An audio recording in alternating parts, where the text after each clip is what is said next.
mesdames, messieurs, ce soir, on se retrouve du côté de Saint-Ferdinand à la ferme du Moine. Et vous savez que c'est une très belle histoire parce que ce soir, on assiste à une soirée d'étable. Et pour savoir pourquoi on est ici, c'est parce qu'on a hâte de découvrir la toute nouvelle technologie dans le monde de l'agriculture. Alors, on va commencer. Tout d'abord, je vais saluer le père, Donald Langlois, que vous allez sûrement reconnaître. Bonjour, bonjour, Lysia. Oui, la retraite va bien. Oui, oui, je suis en pleine retraite. Oh. Les projets n'arrêtent pas. Et présente-moi ton fils. Ça, c'est mon fils, Jean-Michel, un de mes enfants de la famille. On a 4, on a juste 4, nous autres. Et Jean-Michel a pris la relève, fait qu'il est là à temps plein. Et là, dans ce cas-là, c'est depuis que vous êtes né là-dedans, là, la ferme. Oui, on est né là-dedans depuis... J'ai 35 ans. Et comment vous avez senti l'appel de dire, moi, là, je veux prendre la relève de mon père? J'ai toujours voulu faire ça. J'avais 10 ans, je voulais faire ça. J'étais toujours dans l'étable. Je vais continuer la relève. Dans ce cas-là, oui, Il n'est pas à l'école. Même à première année, il voulait rester étable. Fait qu'on y a bâti une maison d'étable. mais vous avez quand même demandé la permission à Magella, le prêtre aussi de Saint-Ferdinand. Bon, C'est le cousin et l'ami. Et moi, je viens les féliciter pour ça. J'admire leur entreprise et l'audace, surtout d'aller de plus loin. Je leur souhaite bonne chance. Je bénis l'entreprise avec tout ce qui est là, de prospérité, de sécurité, de longévité aussi. Et là, Donald, on va revenir un peu. Comment ça a commencé ici, la ferme? Ça s'est toujours appelé la ferme du Moine? Bien, la ferme du Moine, ça s'est nommé parce qu'avant, ici, le rang, ici, là, c'est le chenail du Moine. Fait qu'il fallait avoir un préfixe de troupeau, fait que j'ai appris ça, la ferme du Moine. J'étais célibataire dans ce temps-là, fait que... Mon moine, OK, on connaît la chanson. C'est ça. C'est mon donnant. Je commence vraiment à le reconnaître. Oui, je vous connais pas mal. Et là, après ça, il y a eu les enfants. Et ça, on a eu 4 enfants. Jean-Michel est le deuxième de la famille. Puis ils sont tous impliqués dans la ferme, par exemple. À l'heure actuelle, plus maintenant, mais ils ont tous travaillé dans la ferme avec nous autres, moi et Diane. Puis ça a tout le temps été comme ça. Puis lui, bien, il avait plus d'intérêt. Alors, il a pris la relève, puis il n'avait pas peur des dettes, puis pas peur d'embarquer, fait qu'il est embarqué. Parce que votre première étape date de quelle année? Parce que ça, c'est quand même une construction neuve. 1944. C'est mon père qui avait bâti ça en 1944. Et là, L'étable était au côté ici. OK, donc, elle existe encore? Oui, elle est encore là. Il y a des vaches dedans, on les voit, là. Parfait. Et là, après ça, quand cette construction-ci, on va faire parler Jean-Michel. Juin 2018. OK, donc, Jean-Michel, OK, vous avez vraiment participé aux travaux, là? Oui, on a tout fait de A à Z avec l'entreprise Michel Comtois. Tout ce qui est nouvelle technologie, les robots de traite, le séparateur à fumier pour mettre de la litière en dessous des vaches. Fait que c'est ça. Tout ce qui est la plus avancée que je pense. Alors, est-ce que tu nous fais faire une visite? Faire une visite. On commence la visite. Alors, Jean-Michel, on est dans quel local actuellement de l'étable? Ici, c'est toute la section séparation de fumier. C'est tout ici que le fumier se fait traiter. C'est un peu le même principe qu'un séparateur d'eau d'érable. On garde le sucre. Là, le fumier, ici, on garde le solide, on jette le liquide. Qui peut tout nous expliquer le processus de la vache à ce local-ci? Bien, je peux faire un petit bout, c'est sûr, parce que c'est nous qui avons implanté le système ici. Dans le fond, on recycle le fumier, comme Jean-Philippe disait. On prend le fumier des vaches. Jean-Michel, excusez-moi. Oui, vous, c'est Yvon Vincent. Yvon Vincent, ben oui, c'est ça. Puis on vient faire de la litière avec ça. Le but de récupérer ce fameux fumier-là, c'est de créer de la litière en dessous des vaches pour fournir toute la ferme au complet. Oui, et quand on dit litière, ça veut dire que c'est quoi? C'est de la chaleur aussi? De la chaleur, non, la chaleur, Plus du confort. c'est le confort, parce que les vaches créent un 30 à 40 de litière dans leur alimentation qu'ils ne digèrent pas. Et c'est cette partie-là qu'on utilise pour faire de la litière sur les vaches. OK, parfait. Même s'ils ont 2 estomacs dans le même, dans le même compartiment. La chaleur que vous voyez dans la litière, c'est qu'il y a un phénomène de compostage qui s'installe et ça vient brûler les bactéries qui peuvent rester à l'intérieur de la litière. Dans le fond, ici, on se trouve à avoir 2 préfosses. Le fumier arrive dans la première préfosse avec toutes les eaux de lavage de la ferme. Et on mélange, on brasse tout ça. Et par la suite, c'est pompé au séparateur.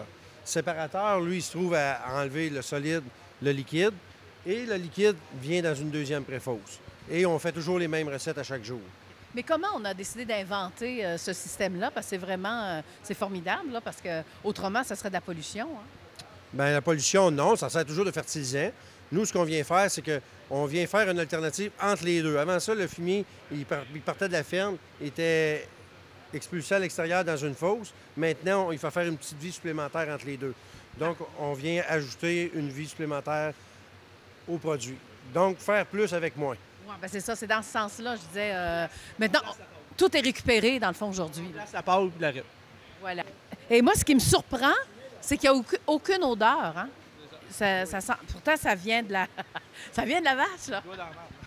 Bien, dans le fond, lorsqu'on est capable de faire un bon traitement, c'est comme ça qu'il faut que ça soit pour être performant sur les vaches. Là, vous êtes en train de me dire que c'est ça, c'est même pas... c'est sec, là. Dans le fond, c'est qu'est-ce que la vache a mangé qu'elle n'a pas digéré qu'on récupère pour faire la litière. C'est à tous les jours que c'est produit parce que la vache mange à tous les jours. Donc, on a une usine à litière qui produit à tous les jours pour que chacun soit autosuffisant en litière. Les agriculteurs n'ont plus besoin d'acheter soit de paille ou de rip. Ils sont autosuffisants avec ce système-là. Est-ce que ça peut marcher pour d'autres animaux, ça, ce genre de litière-là? Je ne sais pas si on veut en faire... si on veut faire fructifier le produit. Ça pourrait fonctionner pour d'autres animaux, mais par contre, dans le domaine laitier, c'est un des domaines qui demande le plus de confort pour produire du lait suffisamment puis devenir le plus rentable possible. OK, il y avait une raison à ça. Ah, le séparateur, c'est une affaire de 125 000. Puis quand on parle de tout l'équipement au complet... 1 million, 1,2 million. Oui, on touche à ça, hein? OK. Alors, est-ce qu'on va visiter notre partie? Bon, on continue la visite, Jean-Michel. On est où, là, ici? Ici, on est dans la salle du robot de traite. On en a 2, chacun une salle. C'est ça. Comme on peut voir, la vache, elle se fait traire. Chaque quartier est très séparé. La valeur de... Ça, c'est quoi? Ça s'appelle comment? Une machine à traite? C'est le robot de traite Lely A4. C'est vendu à Victoriaville chez Agro Réfrigération. Et justement, on a un représentant, c'est ça, oui. Ça paraît, là, Agro-Réfrigération. Votre nom, c'est? Jean-Yves Vernier. Bon, alors, Jean-Yves, maintenant, les entreprises de ferme, est-ce qu'on s'en vient pas mal équipé avec ce système-là? Oui, ça s'en va de plus en plus là, parce que parce que tu manques d'employeurs, tout ça. Fait que puis le monde peut faire d'autres choses aussi à travers de ça, là. Fait que c'est pas, ils sont pas pognés là, tout le temps dans les tables ou quoi que ce soit, tu sais, puis ils peuvent, s'il y a de quoi, bien, ils sont avertis, tout ça. Mais c'est parce que les trions aussi, comme que Jean-Michel disait tout à l'heure, la vache est tirée un trion par trion. Fait qu'il n'y a pas de surtraite sur, des fois, les quartiers qui n'ont plus de lait dans le trion. Mais un robot nœud, là, de mémoire, c'est environ, avec les médailles, tout le kit pour un robot, c'est environ 225 250 000. Est-ce que ça a une différence sur la quantité du lait, par exemple, fonctionner au robot? Est-ce qu'on voit une différence? La production est beaucoup plus grosse, dans mon cas, moi. Puis, c'est ça. Les vaches sont mieux, sont plus en santé. Le pied est plus en santé. Okay. Puis le changement, autant pour, il le mentionnait, autant pour le fermier, dans le fond? C'est pas moins d'ouvrage, c'est juste changer d'heure. Okay. Mais la cause est bonne, à cause du manque d'employés, du manque de... Pas rien que ça aussi, c'est parce que la vache est tirée de 2,8 à 3 fois par jour. Fait qu'une vache, vous allez avoir une grosse productrice, bien, votre pie, comme Michel disait, lui, il va se résorber beaucoup plus vite. Fait qu'à jamais, mettons qu'elle a un doseur de lait dans le pie, à 40, 45, 50 kilos, ça vient que c'est dur pour la mamelle. Fait que c'est pour ça qu'avec 3 fois par jour, bien, c'est pour ça que tout son système, il est mieux pour elle. Bien, c'est ça, on pense vraiment de plus en plus à la qualité, le confort de nos bacs. La vache qui veut produire, elle va le produire. Les vaches sont bien parce qu'ils marchent. Les nouvelles étapes sont toutes en stabilisation libre. Ça peut être des robots ou des salles de traite. Les deux, c'est bon, là, mais je veux dire... On n'a pas vu la forme d'harnais, là, habituellement, qu'on voit dans les étables là, pour tenir le cou des vaches. Non, il n'y en aura pas. Non. Elle rentre toute seule, la vache. Il n'y a aucun lien là, avec le propriétaire de ferme. Non. Elle avance tout seul, elle rentre dans un corridor. C'est ça. Son pie commence à sait qu'il y a du lait, il faut qu'elle se fasse traire. Elle pense que c'est son veau. Honnêtement, c'est ça. Elle pense que c'est son veau. Elle vient faire boire son veau. OK, c'est toute la pensée. C'est comme une maman qui allait. Il faut qu'elle allait, elle sait à un moment donné quand il faut qu'elle allait. Mon Dieu, Un petit peu d'alimentation aussi, qui attire la vache aussi. Fait que c'est pour ça qu'ils ne sont pas tous rationnés comme qu'ils devraient être en avant. Fait qu'ils compensent, fait qu'ils n'ont pas besoin de... Ils viennent sauver un petit peu d'argent parce qu'ils ne rationnent pas au maximum la vache qui a 40 kilos, 20 kilos, tout ça. Ils viennent finir ici. Donc, Jean-Michel, on continue la visite. C'est très impressionnant jusqu'à maintenant. Là, vous voulez absolument nous parler des nouvelles mangeoires, mais vous avez un spécialiste là-dessus. Ouais. J'ai fait affaire avec David Hamel de Soleno Service, pour une mangeoire en hypoxie. Aucun joint, c'est plus lisse. Je voulais pas que les vaches mangent sur le ciment. Le jus, le liquide de l'ensilage de maïs mange le ciment, puis ça fait plein de trous. Puis à un moment donné, les mouches vont là-dedans. Avec ça, ça reste toujours lisse. Et pour la langue aussi, hein? Pour la vache, ça doit avoir une différence. Hein? Bien, effectivement, ce qui arrive aussi, la sève est très agressive pour le béton. Puis les mangeoires traditionnelles qu'on connaît, c'est surtout en céramique, là. Puis la céramique dans le béton peut avoir certains décalages. Quand il vient le temps de l'entretien pour le robot, c'est plus difficile. Tandis que cette mangeoire-là est faite à base d'hypoxie projetée, à base alimentaire. Donc, il n'y a aucun problème. On donne les certificats à l'agriculteur comme quoi que c'est alimentaire. Il n'y a pas de danger pour l'animal. Puis, comme Jean-Michel disait, il n'y a aucun joint. Puis, ça donne le résultat que vous voyez là. En fait, l'hypoxie, c'est un thermoplastique. Mais ils ont fait un thermoplastique fluide qu'on est capable de projeter sensiblement comme de la peinture, si on veut, là. Fait nous, on a une pompe qui mélange, une pompe doseuse qui mélange au bon mélange, puis on vient le projeter avec un compresseur à l'air puis une pompe doseuse, puis on vient le projeter comme une peinture, en fait. Si j'ai affaire à gratter, j'ai pas de joint, je peux glisser tout ça jusqu'au bout. Je le ramasse, le pas bon, tous les jours. Ça va super bien. Bon, bien, c'est parfait. Puis le pas bon, on va continuer avec la raclette. Ça s'appelle vraiment une raclette à merde? Une raclette à marde. Ça remplace les chaînes d'écureurs. Dans une étable lousse comme ça, c'est ça ou un bobcat qui se fait. Moi, j'ai opté pour ça se fait tout seul. L'étable n'est pas grosse. Fait que ça passe à toutes les 2 heures.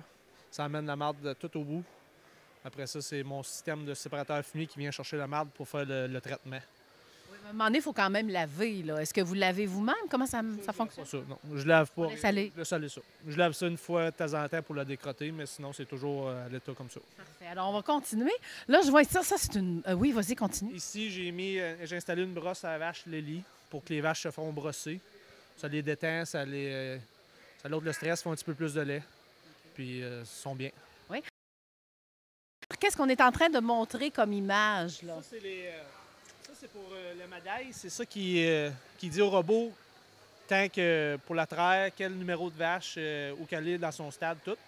En plus, ces médailles-là, ils font l'activité rumination puis activité de chaleur. Fait que si une vache ne mange pas, l'ordinateur va me le dire.